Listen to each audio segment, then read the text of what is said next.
Hi folks, it's Jeremy from Passfire. In this episode I wanted to talk a little bit about fireworks history, and specifically going back to fireworks in the United States in the mid-50s, in 1955 to be exact.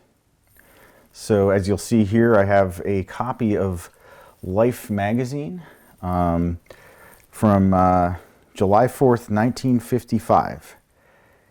And the cover, as you can see, has a little kid with presumably his dad behind him, and the kid is holding some sort of sparkler or fountain or something and just having a good old time with fireworks. And the title of the article is Dazzling Din of the 4th.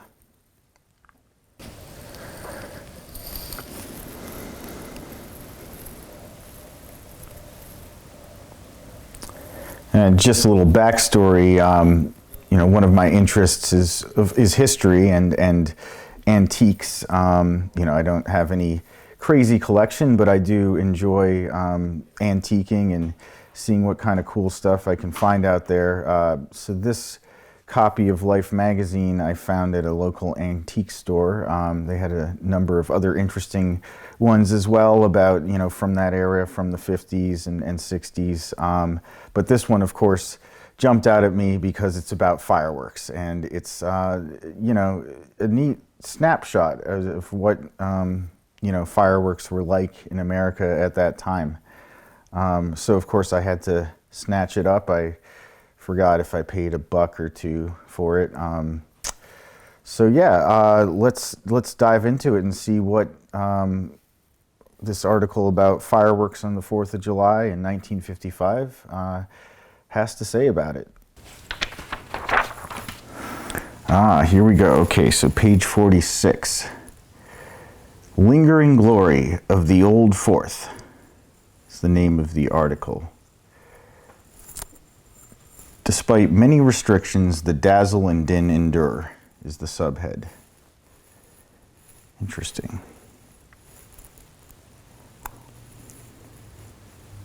We'll just look at the photos here real quick and then get into the article. So let's see. This photo here is some kids and something getting blasted up into the air. Let's see, it says, blasting a tin can. Dallas youngsters watch tensely as it hurtles into the air, propelled by the explosion of a 2-inch salute they set off on the lawn. So, I guess even though they're talking about many restrictions here, in 1955, I guess the youngsters could still have, some good old-fashioned fun with a 2-inch salute. And then here's this kid just like in his diapers or something. There's that tin can they blasted up. This kid's like, well, they're all, these two kids here definitely getting that feeling, the giggles when you blow something up. I think that's probably something we can all relate to. Let's see what else we got here. Here's some kids from 1955 with their sparklers, some cool shoes. And it says, sputtering sparklers are held by small boys on porch near Monroe, Washington. But the little girl, ruled too young to hold one, just looks on. Well, hopefully she got to do one next 4th of July. Let's see, and then over here we got something that's got a fireworks for sale here. I see Zebra brand there. I can't really make anything else out. Hayes fireworks, interesting. All right, so the caption here says, passing fire engine on patrol distracts youngsters from fireworks stall in Monroe, Washington. Interesting, so I should look that up, and I don't know, maybe perhaps some of you may know some of the history there. If any of you do, love to hear from it. Drop a comment. The caption there says, awaiting the bang, Children plug ears in Dover, New Jersey, as an adult hand adjusts carbide cannon. That's right, this is a carbide cannon.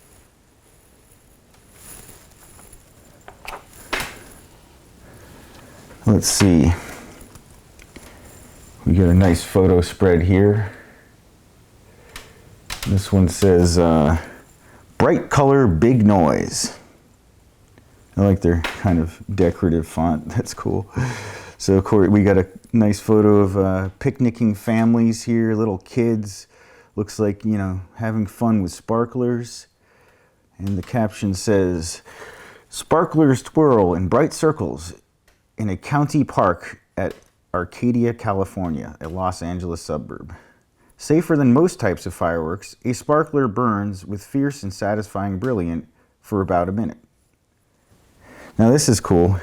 This is a nighttime scene with a cascade fountain, which for those of you who are members of the Pyrotechnics Guild, you're probably familiar that, you know, the mascot, the Green Man, carries around something similar to that, sort of a handheld fountain that cascades out like this. So that's pretty cool. So this caption says, Cascade Fountain erupts grandly on the park grass as twilight deepens and the display pieces are started. A mixture of aluminum flakes and powder, I guess they mean black powder, I'm not sure, gives the cascade its brilliant white light. Interesting. Fire pots splash rosy light on the picnickers, many of whom came from Los Angeles, where all fireworks are banned. Interesting. These torches, which give so poetic a light, burn chemicals used in railroad flares. Interesting. And then we have this great big photo here. You know, it's a great expression on this kid's face. He's barefoot, leaping over what, some kind of crackers, I guess. Let's see. Leaping barefoot over popping crackers. Boy happily defies all the safety first rules. Ha. That's pretty funny. These are nice sort of long exposures here. And this spread says, fiery streaks, sparkling sprays.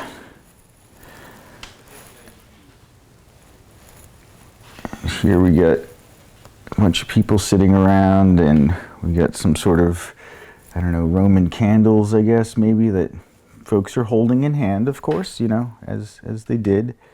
Let's see, so the caption on that says, blazing through the air, gorgeous fireballs spew from Roman candles during family reunion on the, I'm gonna murder this name, on the Daffenbaugh homestead near Rapid City, South Dakota. Hey, if any of you guys are out near Rapid City, South Dakota, happen to know, you know, you can school me on how I completely butchered the name Daffenbaugh. I don't know. But yes, that place, the homestead near Rapid City, South Dakota. It's a cool photo. Yeah. And then we got over here a nice photo of a bunch of people sitting around the yard in front of the house. They got their American flag. Looks like we got like Granny and Grandpa over here or something. Maybe, you know, it's a little hard to tell. Some kids, some parents, adults in there, and looks like they're having fun with some kind of maybe fountains, maybe some sparklers. Let's see. So the caption says, showering the lawn, sparklers and a base fountain glitter at dusk as young and old take part in the Rollins family fireworks show in Lancaster, Texas. The lingering glory of the Old Fourth. Despite many restrictions, the dazzle and din endure. And I'm not going to read the whole article here, but we'll just, you know, go through a couple little highlights here. So let me start with the intro. Lingering glory of the Old Fourth. Despite many restrictions, the dazzle and din endure. And the article says, The spectacle and din of old-fashioned 4th of July linger on in fact as well as in tender memory. Though anti-fireworks laws have curtailed the hazardous glories of the day through most of the land, there are places unhampered by law or favored by lax enforcement where the rites celebrating the great day of independence can be seen, heard, and smelled.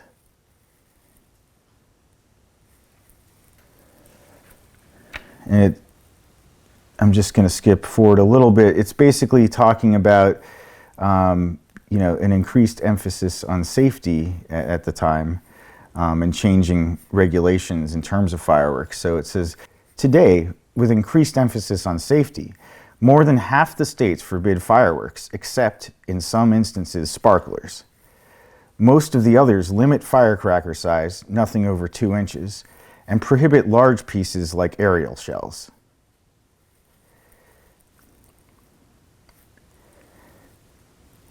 And at the end of the last paragraph there, it just tells us on the next pages in pictures taken a year ago, so that would actually be 1954. That's an important detail. These are actually photos from 1954, but the article is dated 1955.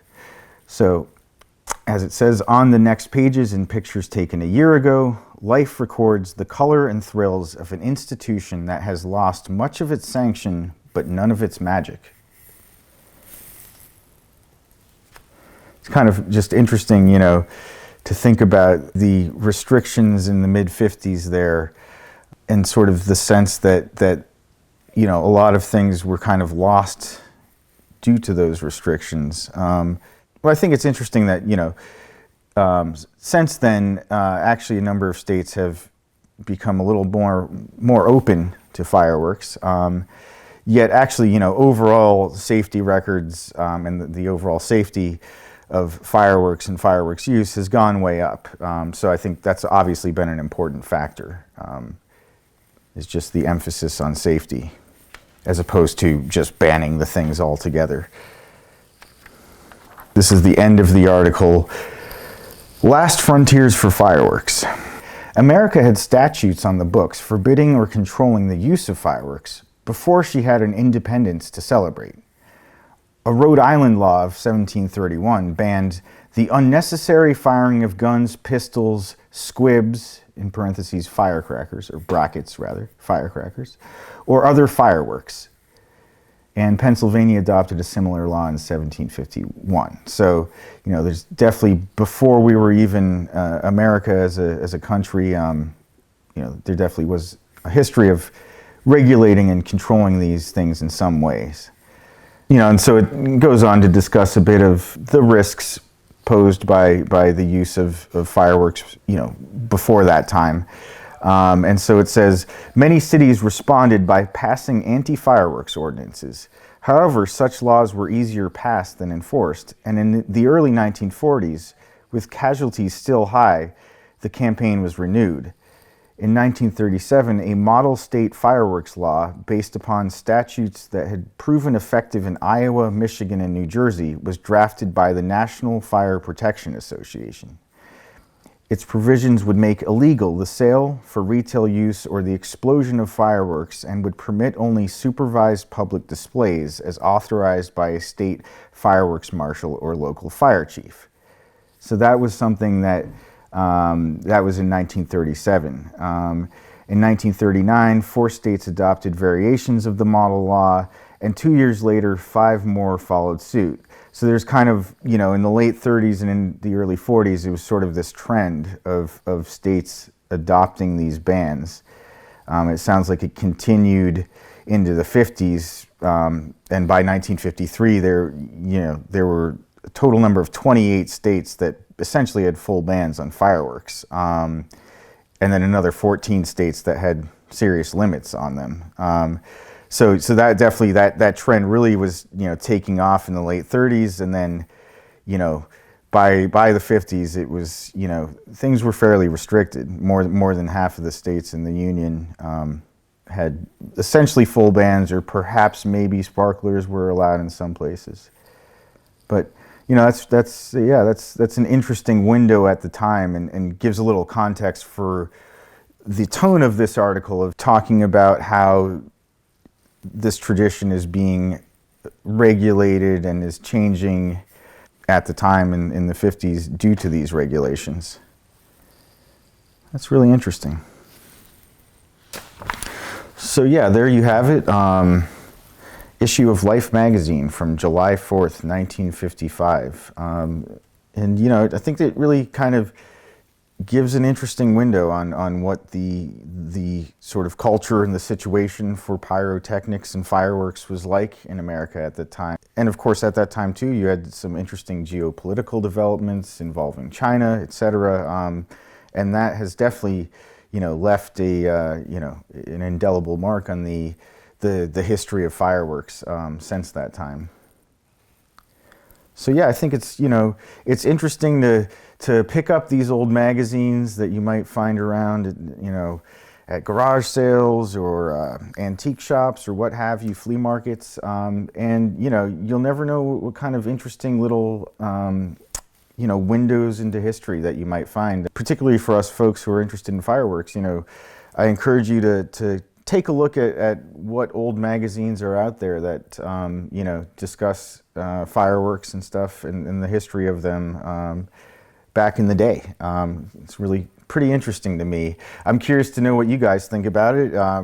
Please drop a comment if you have any thoughts or questions or insights on anything we talked about here. I'd love to hear it. So thanks a lot for joining us for this episode on fireworks and a little bit of history. And I hope you enjoyed it. If you did, please like the video and subscribe to our channel. And I look forward to seeing you next time on our next video for Pass Fire, the YouTube series on fireworks, travel, and more. All right, folks, stay green.